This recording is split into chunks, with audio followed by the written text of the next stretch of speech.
Hey, what's up, good people? It's Jay Ray, the co-host of Q Points, and I wanted to come to you because there are two really important ways that you can support our show. One is by subscribing to it wherever you listen to or watch your podcasts. Q Points is pretty much everywhere. The other thing that you can do is you can visit us on Apple Podcasts, on Spotify, and on Podchaser, and you can leave us a star rating. Please rate us 5 stars because you know you love Q Points.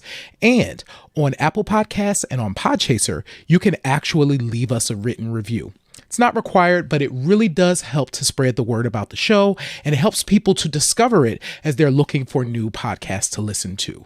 We're always appreciative of you supporting Q Points. We thank you so much for all that you've done for us so far, and enjoy the show.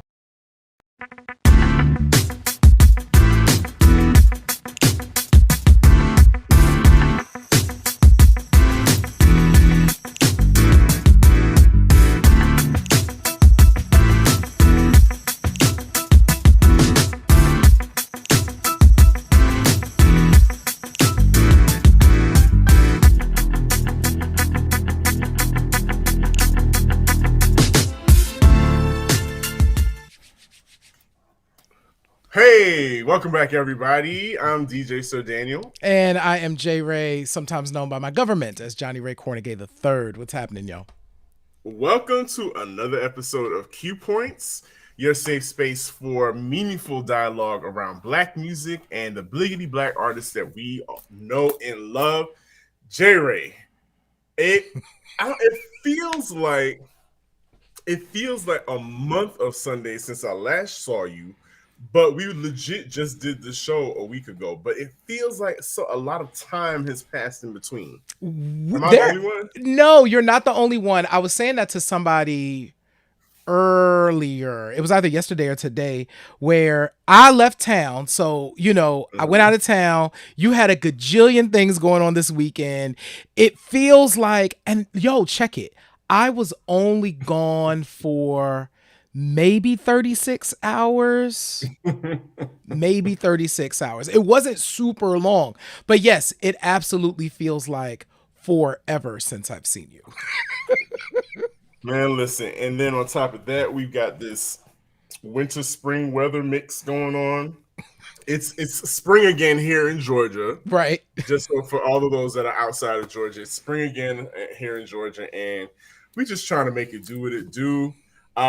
Like you mentioned, last weekend was hella busy. Like after we did the show, then I did Sugar Honey on the Rocks on Saturday, which is always a good time for me. I enjoy doing it. It don't even feel like work. It's just really me playing records for y'all, and that's the best thing that I could ever do. Oh, that Friday night, the Friday before that, I was at Vinyl. Thank God It's Vinyl. And saw a lot of people out there that gave us love. Whitney from Slow Drag showed us some love. Of course, the regulars, DJ Ghost, Johnny Dynamite, Yogi. I'm forgetting somebody's name, but the usual suspects. My crew held it down. And then to get up early to get ready for Sugar Honey on the Rocks, it just felt like there was a million things going on. And then on Sunday, yes, let's talk about Sunday. I clocked in for my new gig at Rocksteady Atlanta Caribbean Infused Restaurant, right there on Marietta Street. I post the flyer all the time when they send it to me. But yeah, I'm there for Sunday slow jams. R&B nice. Sundays, slow jams, playing nothing but slow jams. If you're trying to hear Two Step by DJ Unk, that's not the night to ask for that. DJ Sir Daniel is not giving you that for this particular. That's not that vibe. That's not happening. And as a matter of fact, they tell you that there are no requests. I live for that. Listen, one of the things I believe in as a dancer is letting the DJ do what the DJ going to do, child. Like, I am there to go on a journey. I am there to have a good time. I am not there to do what you do. That's what you do. I don't know why people do that. And it's Sunday dinner. It's supposed to be a laid back vibe. Everything can't be hookah and turn up, y'all. So, live a little, experience something else, okay? Yo, so can I tell you though? So Sugar Honey on the Rocks, we got to go there. So if y'all are not tuned in to Sugar Honey on the Rocks with DJ Sir Daniel on Saturday, it is truly a treat. One, that sound and that energy is together. Point blank period. Let's just start there because listen, having the technical pieces down is important. Two, Super important. you know what I'm saying? You over on Mixcloud doing it. It's legal over there to play music. You know what I'm saying? That's a big deal because artists can get paid based on, when they clock in the streams. It's like the radio over on Mixcloud. So for those of you that don't know, that's dope that you're doing it there. And three, no problem, man. And three, like it was just so fun. So I was out in LA. I had landed in LA like right as you were getting started, or I got in the car right as you were getting started, and driving up the 405. I had never been on there. It's a lot of traffic. Oh, wow. Driving up the 405 is a lot. But I was listening to Sir Daniel. You know what I'm saying? Do your thing. And I mean, you had everything in there. There was some Roxanne Shante, you had some Yo-Yo, you had Harmony. Yo, Harmony's Pound Cake is legend. Yo, if you don't know about Pound Cake showing up on MTV, on Young MTV Raps on Saturdays and sometimes on the evenings, you're missing out. But luckily for y'all, both mixes, the first show and the last one, are posted on the Mixcloud page, so you can listen to the audio. You can stream the audio just as it was recorded last Saturday with all the songs that J. Ray and I are talking about. So, yes, indeed. Man. Thank you so much. I appreciate that, love. I appreciate that. No problem. Like, thinking of. Because that was the other dope thing, right? We're about to spend some time talking about A Tribe Called Quest, and we got a surprise for them. We ain't even telling them yet. Like, y'all don't even know what the surprise is yet. We got a surprise. But we're about to talk about Tribe, and what I loved about what you did on Saturday is it was that whole golden era. Yeah. The feeling. Those songs have feeling that it's just different. It's just a different energy. It absolutely is. It reminds me of my youth. Mm-hmm. It reminds me of a simpler time when, we didn't have as much technology, but everything felt fresh and new. Mm-hmm. But then at the same time, we were reaching back for classics, to create the music that was popular. And there were just so many, everybody felt that energy. Everybody felt like they could do and be a part of hip hop. Mm-hmm. Yes, there was room for everybody. There was room for everybody, for different styles, different sounds, and that's just something that we have to appreciate from that era. Mm-hmm. That actually makes me think of the first time I heard Tribe. Actually, talk about it. So. As y'all know, okay, before we do all of that, so this is the last show in our Rock and Roll Hall of Fame series, everybody.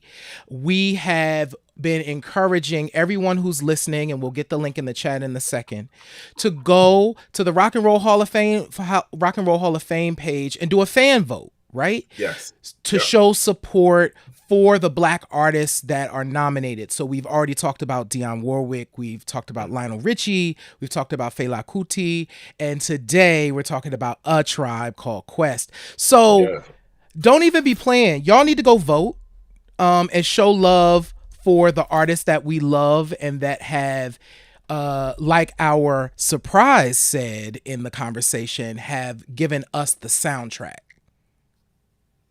You know what I'm saying? The soundtrack for our youth, for our lives. Mm-hmm. Listen here. Well, I was about to repeat something that I said because y'all are gonna hear it anyway. Yeah. But I'm just thinking about hearing Tribe, being introduced to Tribe through the whole Native Tongues posse, and one person that does not receive a lot of props for that is DJ Red Alert. Oh yeah. Cool DJ Ooh. Red Alert was definitely the doorway Yeah, he was. for the native tongues. Mm-hmm. Like they called him Papa Props because Mm-hmm. he really rode hard for the native tongues, and that included Queen Latifah, Mm-hmm. the Jungle Brothers, Tribe Called Quest, Mm-hmm. Moni Love. I mean, the list goes on. Mm-hmm. De La Soul, and native tongues was really a true movement. You know, they really created a shift in hip hop culture. Mm-hmm. Yeah, that reminds me of exactly thinking about the first time like I encountered Tribe, and it was jarring because it was so different. So we're talking Mm-hmm. 1991. No, we're talking Mm-hmm. 1990, Yeah. and I was watching Pump It Up, D Mm. Barnes, you know, Shout out to D shout Barnes. out to D Barnes on Fox. Fox was still a new station back Yep, it was then, and a new network. And it was late because that show came on late where I lived. It was like 11. It yep, came on like 11:30 or something crazy. yep. Came on right before Showtime at the Apollo. There we go. Yes. Um, and I left my wallet and El Segundo comes on, Mm. which has this entire intro, and these four guys, these four guys dressed in clothes that were different for the era, right? They weren't wearing kind of your traditional big chain. They didn't look like hip. They didn't look like what rappers were looking like then, right? Yeah. And Q-Tip, who I didn't know who that was at the time, but of course he proceeds to tell this fantastical story with this whole video that clocks the story at every point. And I was like, that's dope. Like, because it was new. It Yeah. felt new to me when I first saw them. And so fast forward a little bit further Mm-hmm. to Can I Kick It? A moment in Tribe Called Quest history that I will never forget. And I'll never forget Arsenio Hall stood up for hip hop. Mm-hmm. In the middle of this is a national performance. I mean, this is huge for these kids. Remember, they're Kids. kids at Mm-hmm. this time. Mm-hmm. And this is a huge moment. They're on the Arsenio Hall show performing Can I Kick It? And some white dude is in the audience while Q-Tip and Phife are rapping their hearts out to Can I Kick It? It's like giving them the screw face and Mm-hmm. waving his head no Mm-hmm. and putting up fingers. Arsenio stopped it. Arsenio stopped the record and was like, hold up. These kids, he said, you don't have to like rap music, but you're going to respect what these kids are doing. And he stopped showing and he got them to start over. Mm-hmm. And the audience like lifted them up. They stood up for them. And I will never forget that moment. That was a moment. That's why Arsenio Hall still is in our hearts to this day, because he really gave hip hop a platform that not a lot of people were giving at that time. And then on top of that, he stood up for hip hop for A Tribe Called Quest in that moment. Oh my gosh, man. Like, I don't remember that moment. I'm sure I saw it. It's not jogging, but I'm going to go back and watch it. I'm sure it's on YouTube somewhere. But to think about the fact that these young kids, because they truly were kids, were chopping these obscure sounds Mm-hmm. and creating some of the most lush production. Definitely shout out to Q-Tip and Ali for creating that moment, because I remember by the time we got to Bonita Applebum, like it was like, what's happening? It was a wrap at that point. I think Bonita Applebum, just a cultural shift. It was. Because this was something that women young ladies that loved hip hop finally got a song, a modern song that bigged them up and made them felt like, oh, I'm Benita Applebaum, and they could Right. rap along to the song and feel sexy, feel sought after Mm-hmm. because of this song. And so it was definitely a cultural shift. And that they had young women in the video with natural hair. Yes. They were doing the whole bohemian, Mm-hmm. look with their clothes, and then they had girls with natural hair. So you started to see the girls feeling comfortable and switching up their looks. I mean, Yes. Tribe was a part of that. Absolutely. So, I mean, when thinking about this particular group, I have a lot of fond Tribe memories. Mm-hmm. In particular, those first three albums, I do want to talk about.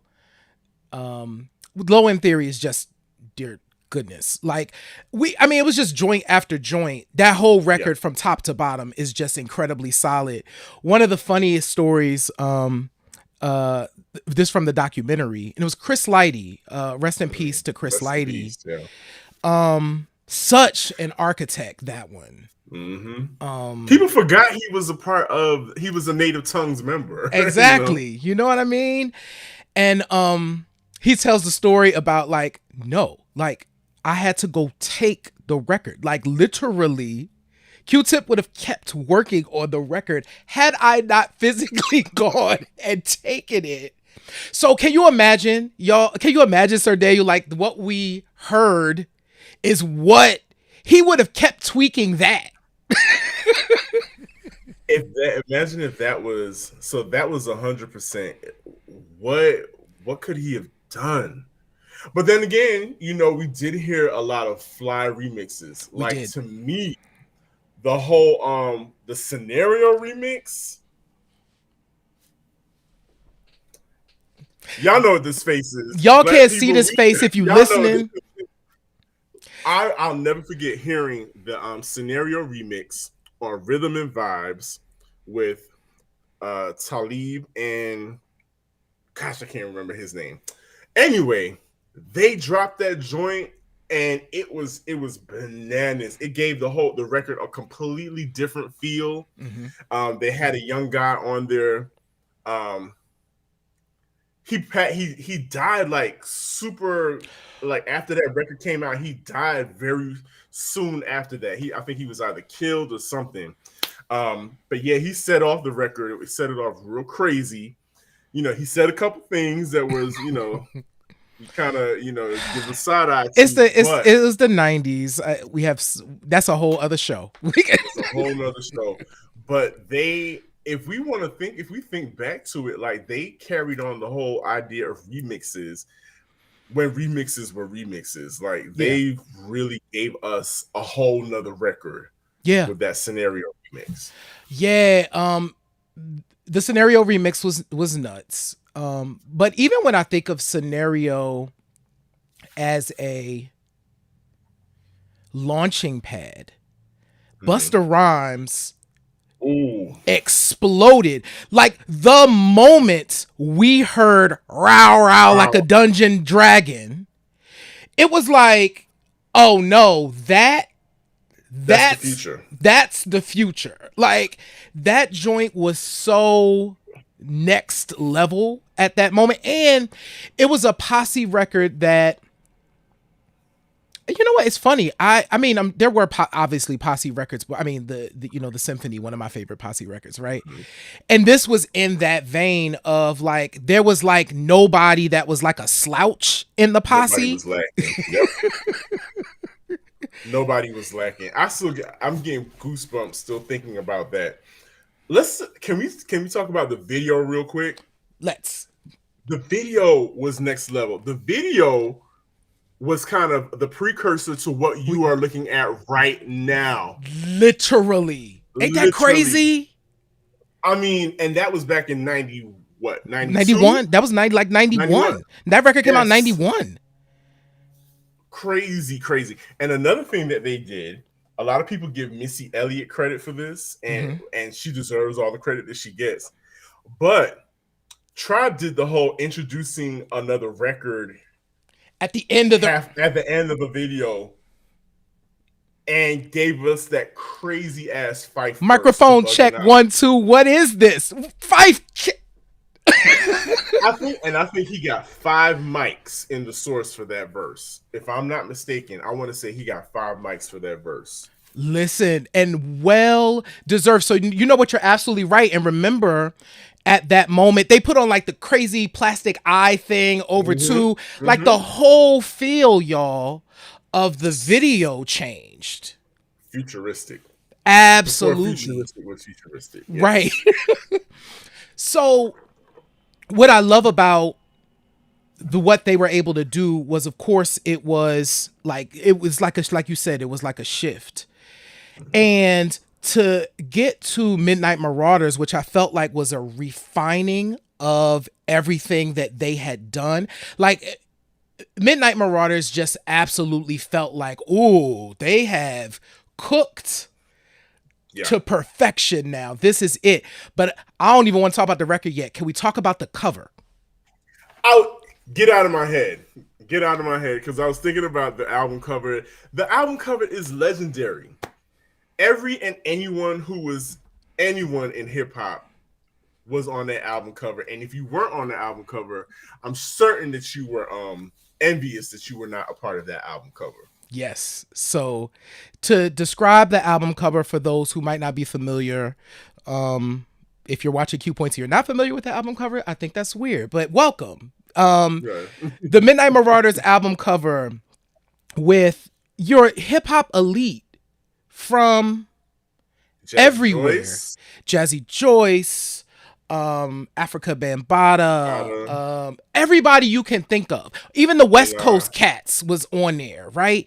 With the headphones and the big speaker behind them. And it was just images with the travel guide in the center, right? That red, black, and green feminine shape. The muse that kind of guided you through, right? So we pop in when we start getting spammed and bots. So I'm gonna block those right now.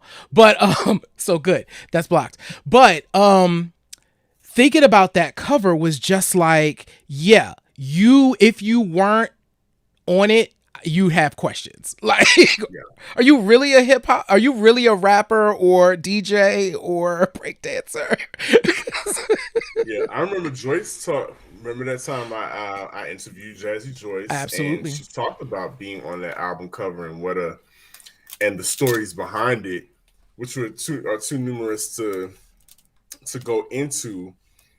But do you recall like a particular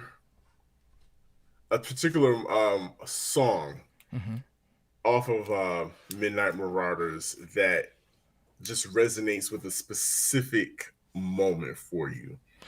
Is there? Wow. Because I remember, I'll start off. I remember being a freshman at Georgia State University, absolutely hating Georgia State University. But I remember there's a Scully that Q-Tip has on in the Electric Relaxation video. I'll never forget, I went to the flea market and bought that Scully just because he had it on in that video. And I was like, oh, that's flavor, because we said things like that's flavor back then. And I wanted that because they're pushing the culture. That's, I'm like, oh, this is an up north thing. I'm representing up north down here in Georgia. So I'm gonna get that hat. And Electric Relaxation, just the video always put me in a good mood. And just, I'll just never forget that time in space. It always takes me back to Georgia State University. Yeah. I think one moment, I think this helped to activate my activism around HIV stuff. So if you're familiar with Midnight Marauders, you know that after Sucker N-word, I don't want to get bleeped on YouTube or Facebook, they have a skit, which is a HIV awareness skit. And It is very matter of fact, giving you information about HIV. Of course, they used the word AIDS at the time. And for me, as a person who was already like initially activated into this activism in like 85 with That's What Friends Are For, and then we get 90 with the Red Hot album. Now we're in 93 with Let's talk about AIDS. Let's talk about AIDS in 91. So now we're in 93, and like Tribe, who is a group that I really respect, is also sharing this information. So I remember I remember wanting to do more around that activism based on hearing that. And that was just an interlude, kind of one of their keep bouncing interludes, which I also thought was dope. And I hope innovative. And I want artists to get back to, Janet did a lot of that, where the little string the album together with something. Or even the voice memos. Yes. The voice messages from the okay, kids, back in the day we had actual answering machines. They were humongous. I don't have anything big enough around me right now. They were humongous. They had little cassettes in them, and you would spend a lot of time recording your outgoing message. And you, if you were real fancy, you had a good phone that you could remotely check your messages from, and you hear the little after each message. And they incorporated that in the albums. Mary did it on her album. Mm-hmm. Bring back voice messages on albums, y'all. That's the point I'm trying to make there. Yo, I spent so much time doing voicemail when I finally got my own phone, child. It was a thing. It was a vibe. You had music in the Did you ever rhyme on yours? Because I didn't. You were the rapper. I sure enough was spitting a bar or two on my voice message. So, we have a surprise, but before we get to the surprise, I want to highlight something else that I think is also important to Tribe's legacy, and that is the national introduction of Jay Dilla happened through A Tribe Called Quest, right? So, thinking of, the fact that we got this brilliant producer, right? Yeah. Because they saw something in him. And so I'm reading Dilla Time right now, and it was Bob Power who mixed pretty much all of the Tribe, like who did all the engineering and mixing for the Tribe records. Talked about the fact of like, listen, when Dilla came in, he didn't get it. He was like, I didn't get what was happening. And I don't think a lot of us did, right, when he came in. But he was like, it was very clear that they were really into what he was doing. And of course, now we understand Dilla to have been another person. So if Tribe shifted the culture at that time, Dilla did it again, right? Yeah. And the fact that they saw that in him in a way to bring him into the fold by the Beats, Rhymes, and Life years is a big deal.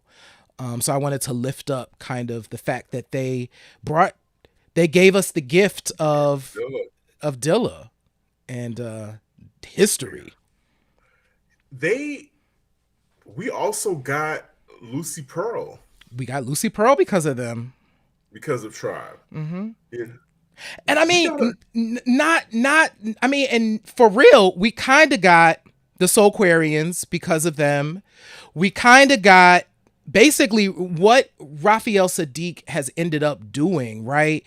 He was all within that movement. Like all of this stuff that we take for granted today, like these dudes was like on the vanguard of that thing. So Monique on YouTube just said, listen, I absolutely love A Tribe Called Quest.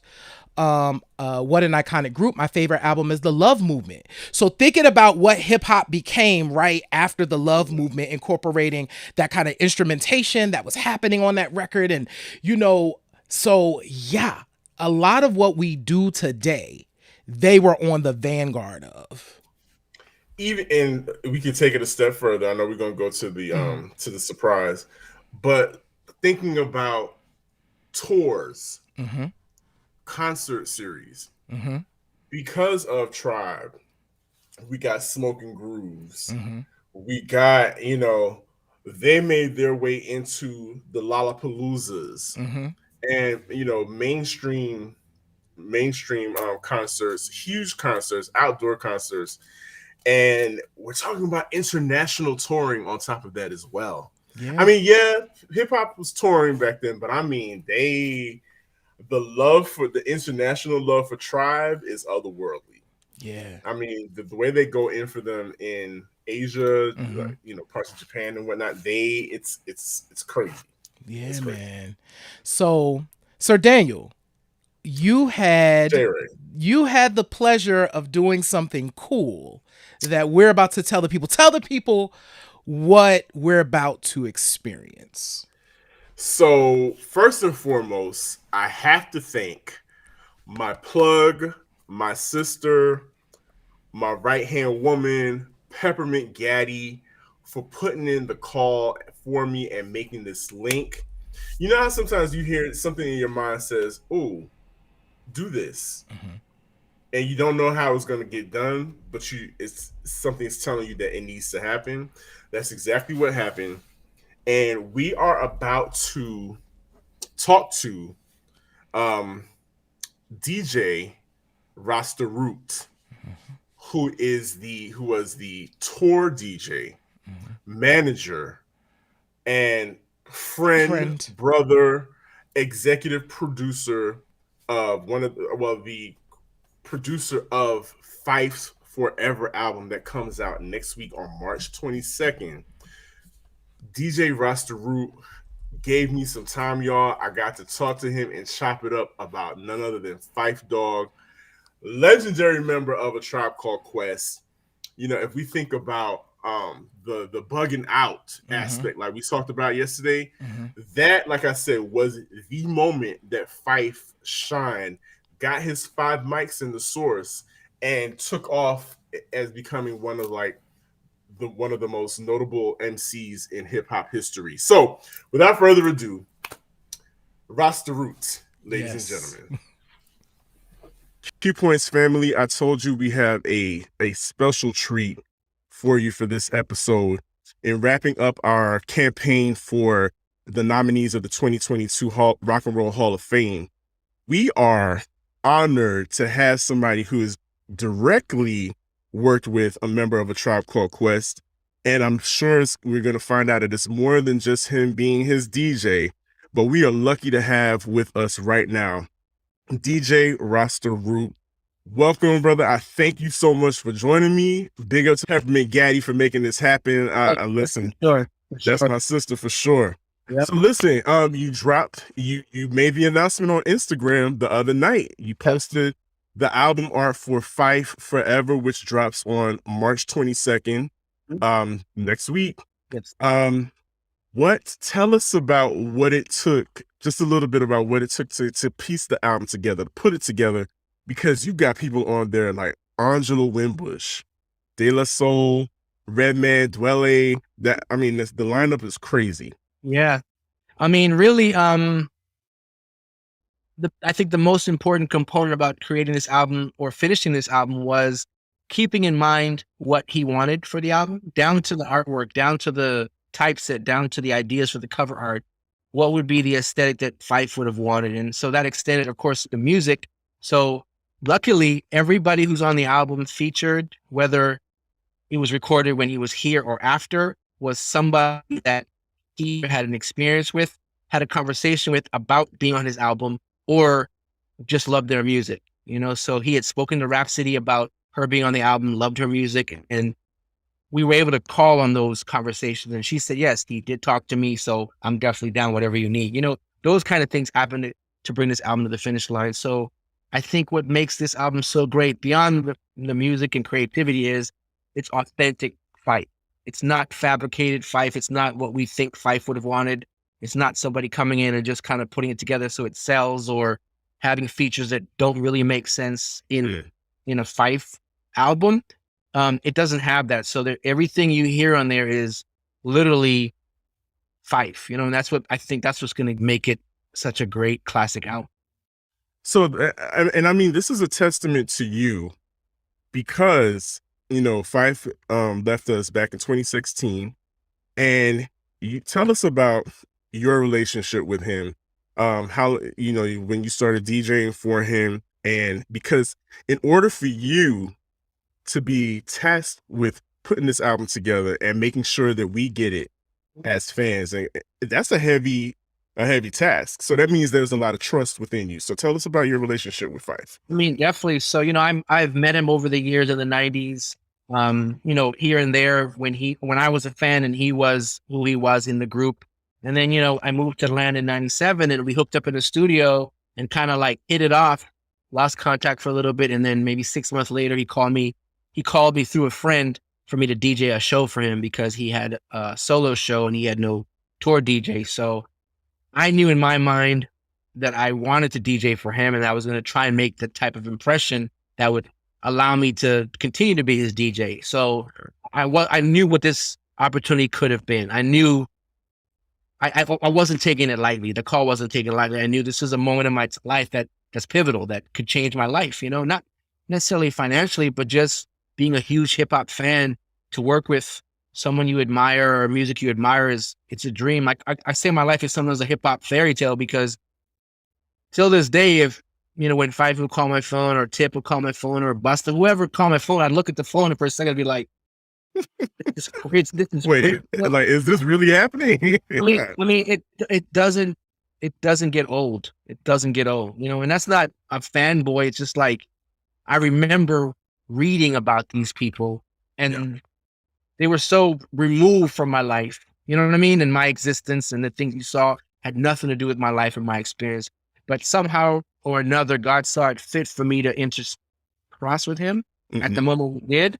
And I look back in time and I think to myself, this had to have been ordained from before. This was not by chance, And you mentioned trust. That's an important part. I think me being with him for so long and being his friend for so long, half my life, you develop a love for that person, and it is trust. It's a relationship. We had relationship as far as producer, manager, friend, DJ. We were collaborators.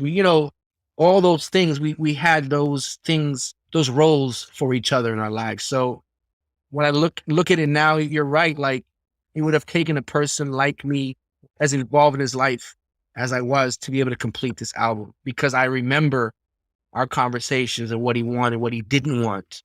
And I have to dig back and really think, what would he want now? You know what I mean? And sometimes he was challenging. Sometimes had to be checked by his wife, not in a bad way, just like, well, remember he said this, you know what, you're right. Yeah, that's right. Because I can't remember everything, you know what I mean? Absolutely. And to that point, the involvement, it's on the cover art, the back art, produced by the estate of Malik Taylor. Wife, family is involved. And so the reason why we do Q Points, we specifically talk about the legacies of these icons to us in the Gen Xers, the hip hop era, and do you feel like, especially us, because this is ours, this is our music, our culture, do you think we're doing enough to preserve the legacy of these legends, like, and properly honor them? Like, you already had it spelled out. You already knew what your task was to do with this art, with this project. But when you see other, like the people you named off, a Buster, Q-Tip, those people, do you think like we're doing enough? The people that are within hip hop, are we doing enough to preserve them, to honor them? I think it's human nature. I think it's inherently human nature to take things for granted. It's inherent for humans to like be complacent at times with acknowledging and remembering the value they have on something. So whether it's a person or could be even a pet or a skill set. Sometimes you have a skill set that you don't hone in on or you neglect and it goes away.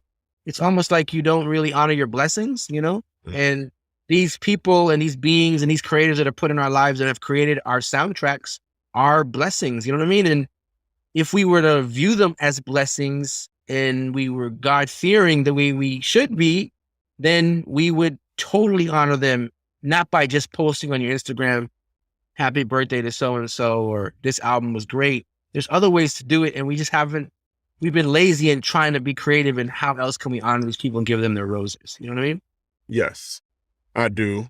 And when the album does come out, how are we celebrating the album? Like, what's the rollout like? You know, because Phife was somebody that was embraced internationally. And so as far as the album, when it comes out, how do we get to celebrate as a community with this? Well, there's going to be a friends and family listening party that we're going to stream in Atlanta on Monday.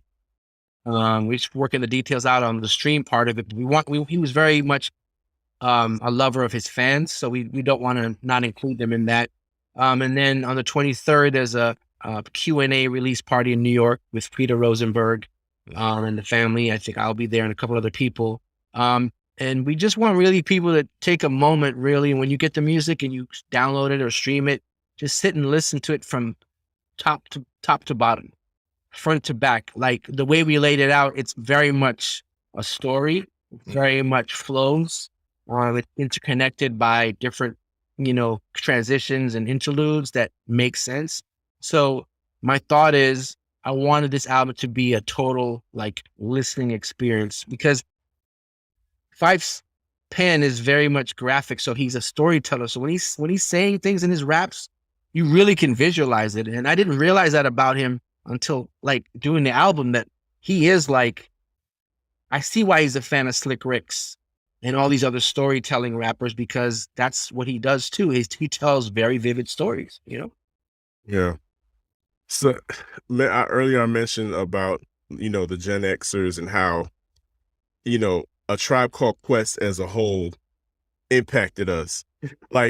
When I'll never forget when we got the news about Phife transitioning, Mark Arum here in Atlanta, Mark Arum of the WSB, for those people outside of Atlanta, our WSB TV has a traffic guy, and he would intertwine raps into his morning traffic reviews, and he did the most excellent Phife verses in it, and I was like, that is a testament to what Phife, to what A Tribe Called Quest means to us and to these upcoming generations. Before we leave, can you just speak to the whole A Tribe Called Quest being honored or being nominated, and why it's important for us to vote for A Tribe Called Quest and vote for all the Black artists that were nominated, because just to honor the work that they've done, to let them know why it's important. I mean, I think the most important reason is because we are usually underrepresented at the Rock and Roll Hall of Fame. So it's rare that you see a person of color, being honored like that. And granted, we don't need them to feel like we're the shit. You know what I mean? Right. But as an artist that's worked hard and, we created rock and roll, so why can we not own it too? You know what I mean?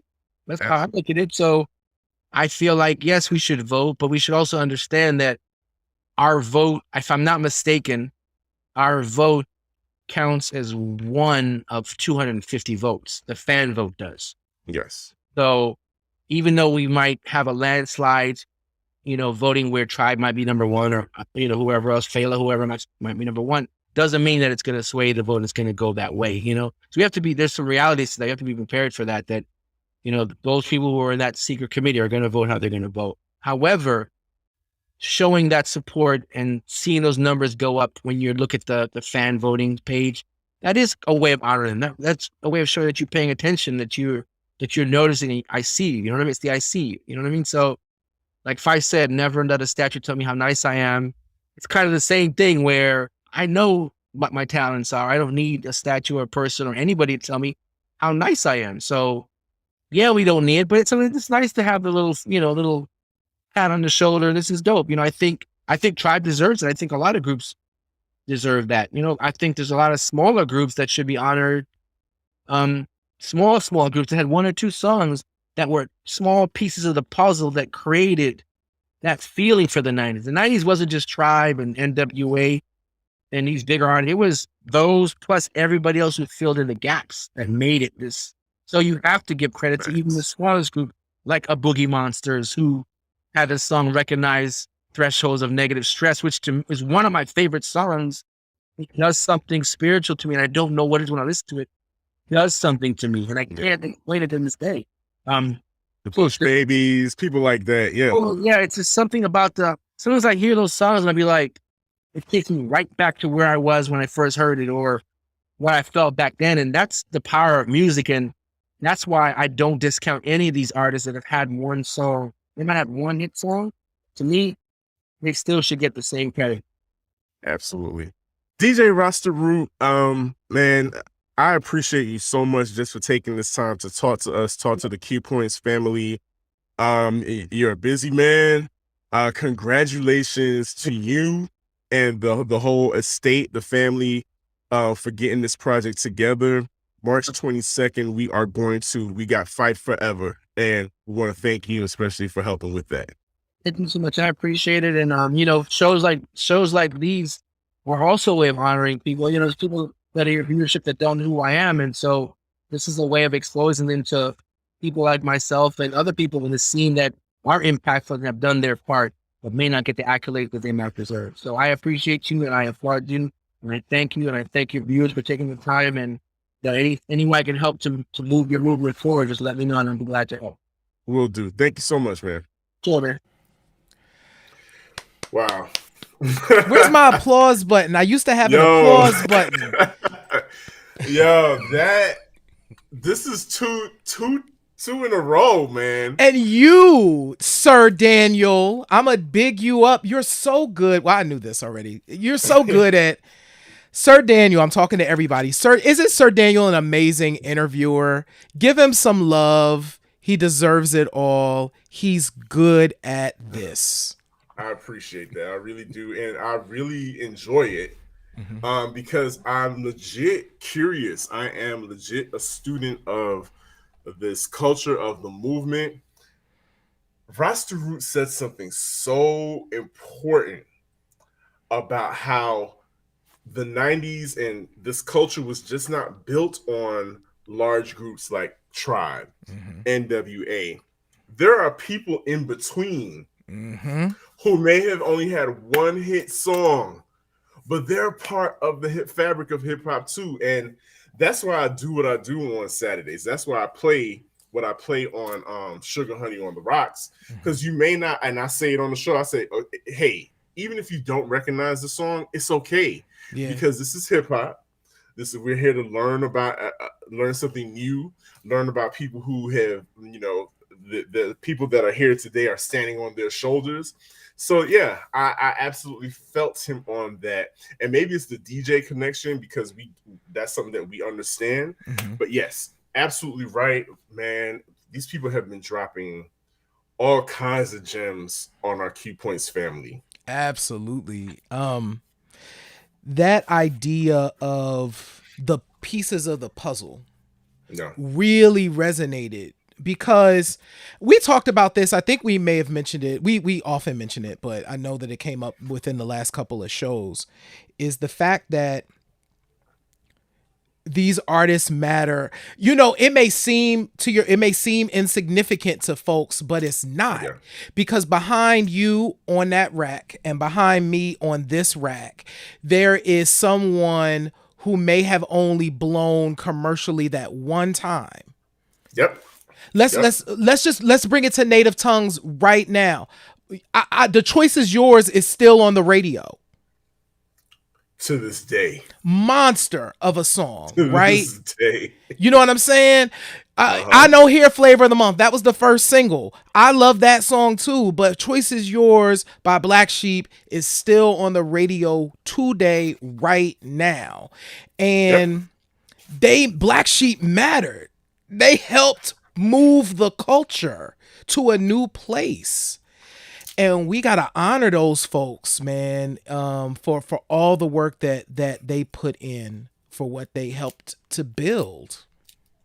Hey, I want to honor us because Q Points is doing our part to bring these memories to the forefront and to honoring people. So if you have not clicked that link yet to cast your votes for Dionne Warwick, Lionel Richie, Fela Kuti, and of course, A Tribe Called Quest, please do so now. Dolly Parton did her just due. Dolly Parton said, "You know what? I'm not even worthy of this right now. I'm pulling out." Mm-hmm. There's people on here that deserve to be nominated and inducted way before me. And, shout out to her for that. But we really still need to vote and make our voices heard, with regards to these people that we love. Yeah. And before we get out of here, one thing I do want to acknowledge, for the folks that are listening and watching, right? We spent a lot of time on kind of the front half of the Tribe catalog and not the back half of the Tribe catalog. I want to lift up the fact that there's so many gems on the back half of the Tribe catalog as well. Yeah. And that represent the growth of the group. And so I don't want that to be lost as well. I think the one of the most important reasons why I do truly feel like they deserve to be inducted is because they are a group that we watched them evolve and change and grow, and watch their sound evolve and change, kind of without fear. Like, showing up, I left my wallet at El Segundo, like we said at the beginning, with these dudes that didn't look like hip hop dudes.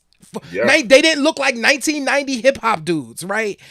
To show up and do that, and then to become kind of the incredible artists that they have all become on their own right? Like Jerobi, Q-Tip, Phife, and Ali, right? You know what I'm saying? Yes. They all became kind of their own entities.